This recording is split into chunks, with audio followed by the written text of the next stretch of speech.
It's time for Talking Pints on Valentine's Day, and Karen Mooney joins me wearing her heart jumper to match my heart tie. Welcome to the Thank you very much, programme. Nigel. Thank you for having me. No, not and at all. Happy Valentine's Day. And to you. Now, way back in the 1980s, Yes. you founded Sara Eden Introduction Agency. I did, A yes. dating agency. I know. And I think, were you the second firm doing it in the country or something like that?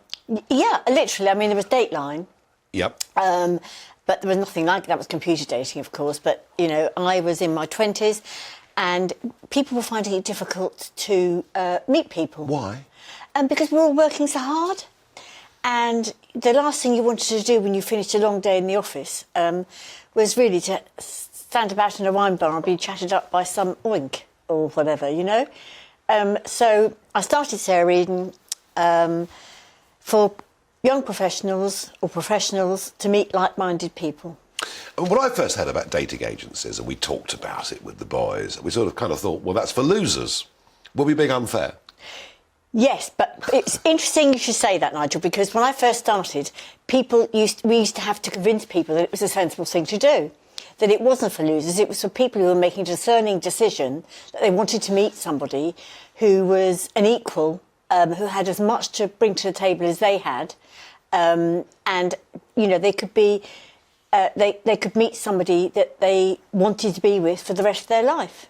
It was a bit, I used to say to people at the time, it's a bit like if you want a house, you go to an estate agent.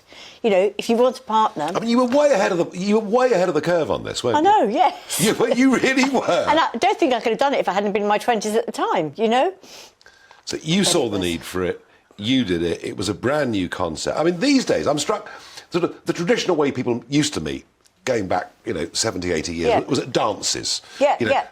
Hall dances on Saturday nights or whatever. Maybe I'm wrong. Seems to me that most people these days meet through work. I think a lot of people used to meet through work. Yeah. And they probably do still now. But I think if we go back to the 80s, it was roles were changing. You know, women had their own careers, they had their own mortgages, they had their own. You know, it was the first time because in the 70s you had more clearly defined roles, didn't you, for the man and woman? I think that's probably true. Yeah. But fast forward to the 1980s, and it was a little bit more difficult. Yeah. And things are changing very, very quickly. Well, you were way ahead, as I say, you were way, way ahead of the pack. But something else that's happened since you set up your dating agency all those years ago, something came along called the internet. Yes. Yes.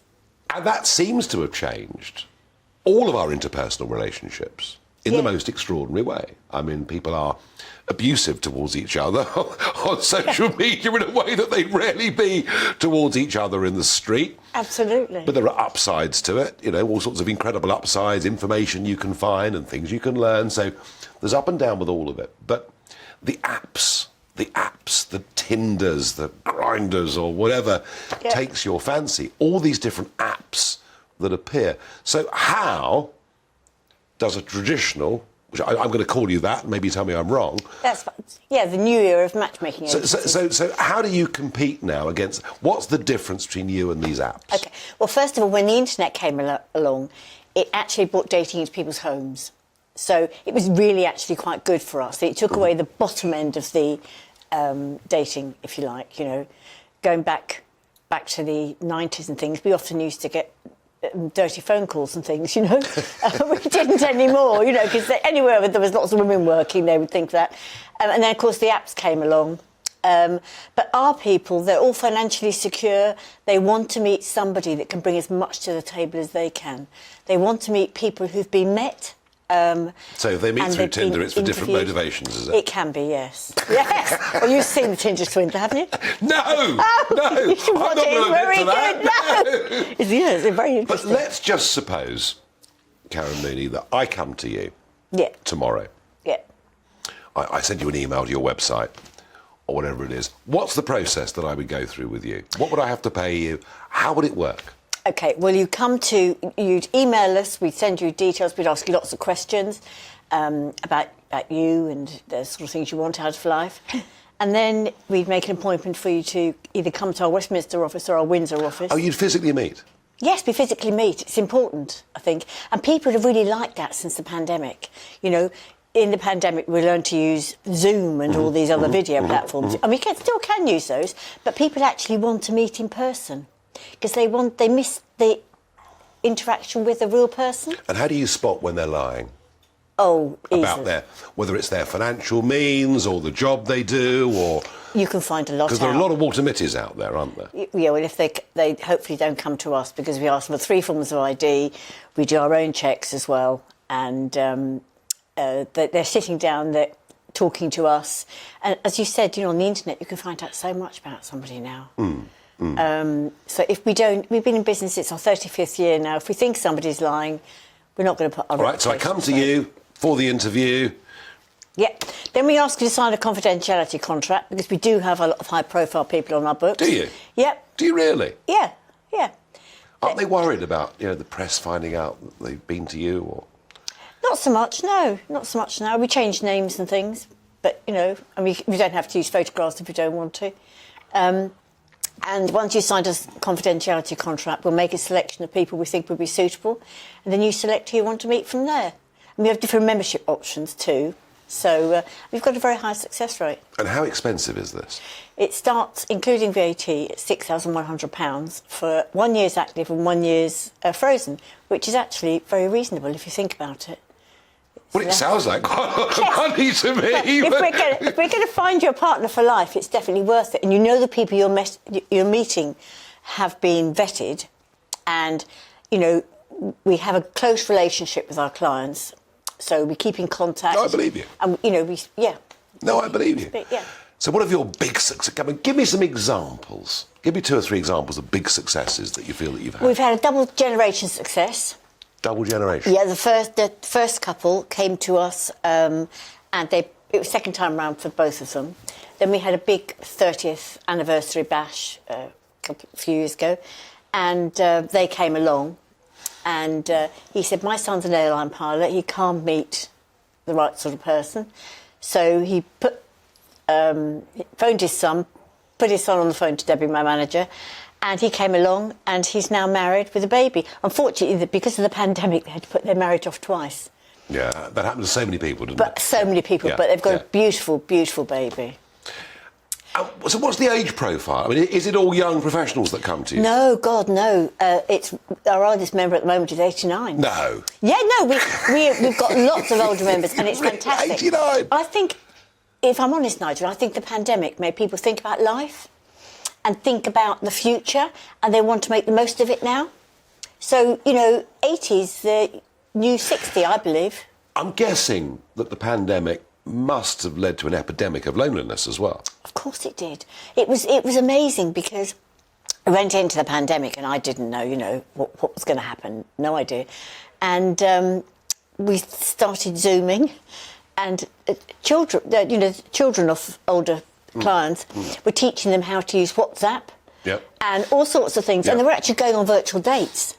And it was lovely because it stopped them being lonely. Virtual dates? They were going on virtual dates. I guess so, yeah. You know, they could... Yeah. You know, walking... When you went out for your 1 hour's walk a day, you were allowed to at the time. They could walk together on WhatsApp and, you know, speak to each other. So people became very clever at finding alternatives. We even had quite a few of our clients having meals together. You know, they'd Zoom, and one of them would cook something, the other would cook something else. So it stopped them being so lonely. Now, I do not believe that you've had 35 years of totally untrammelled success without the odd disaster along the way. What are the most unsuitable matches that you've put together during your career? God, I'm trying to think now. Well, we have had a couple of divorces, obviously. Yes. Yes, of course we have. And also, didn't you match somebody with their ex-husband or ex-wife? Yes, I did. Yes.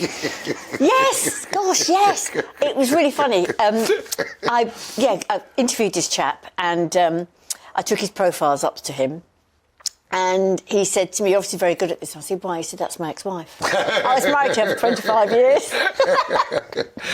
Right, so as far as you're concerned, you're 35 years young as a business, and it's Yes. going to go on, it's going to continue. Absolutely. And is this all across the Western world? These sort of agencies, America, Europe? They're on the. People are wanting to come to offline agencies a lot more now. Dating fraud went up in the Which report that came out in June 2021. It was up 40% in the pandemic. Interesting. You know, Interesting. People have to go into if they have to go into it with an open mind, and that's why people like coming to us, because they're meeting people who've been met, who they know have been vetted. And Karen, outside of all this, you spent a bit of time working at Buckingham Palace. Tell us about that. I did, yes, a long time ago. Gosh, different world ago now. Yes, I was in charge of the civilian staff.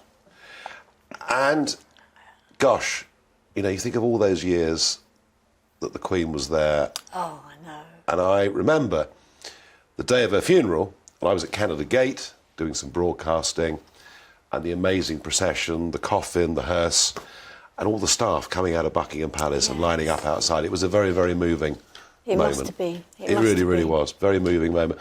Well, Karen Mooney, all I can say is congratulations on what you've built and what you've done and being a pioneer. Thank you. And I've learned something tonight. That can't be a bad thing. And happy Valentine's Day. Happy Valentine's Day. And if I ever need you, I know exactly where to come. Fantastic. Thank you. Take care. Cheers. Cheers.